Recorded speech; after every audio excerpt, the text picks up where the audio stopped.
here to discuss criminal defense attorney Carolyn Polisi. Welcome to the show. Thanks. So let's talk a little bit about this, because the Republican senators will allot their time to this prosecutor, and I think it's actually an interesting process.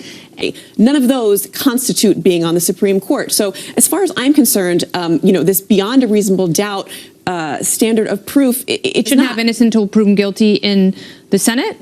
I don't think that we should think of this in a criminal case context. This is not a criminal case. I think it highlights the fact. She's not a defense attorney. Yeah. If you had someone like Pamela Mackey, who is a woman who don't have a lot of physical evidence backing them up. So at some point we have to figure out whether or not. What else are you recommending? Ultimately, this people again are throwing out an important witness in this entire investigation, and I don't know why it's not being called. Well, and also he plays a big part in the declaration that the third accuser and Republicans have both decided that the other person is guilty of something. I have to go, Carolyn. Thank you so much.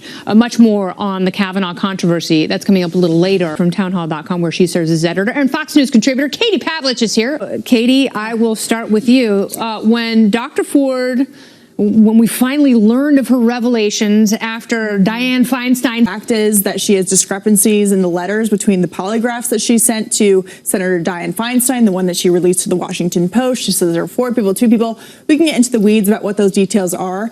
Each accusation is different. The accusation that came out today from Michael Avenatti about this comes down to the facts. And because these allegations are so old and are being made not in July when he was nominated, but now, it is based on character, who can vouch for them, and what their background is. Okay, but my problem with that is all these things can happen at once. Like, you can be the victim of sexual assault. And some in the GOP. Let me be clear. Okay, some in the GOP. Okay, I understand that. I think what Democrats are doing. Co-opting. Unfortunately, the political process has co-opted the Me Too movement that was meant to preserve the integrity of the victims. Let's take Democrat and Republican off the table. Here is reality.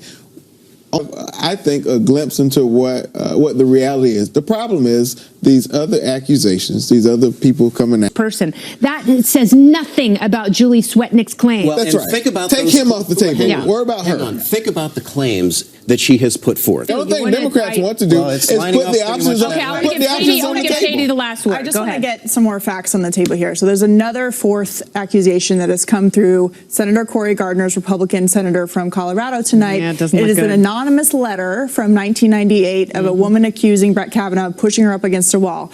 The Judiciary Committee came out tonight, and I want to say Senator Chuck Grassley has spent his entire career, 40 years, of actually putting legislation on the table to protect whistleblowers. He's not a partisan hack, and they're saying that they are not assigning credibility to the letter because there's no way to investigate the allegation because it was made anonymously and cannot be corroborated.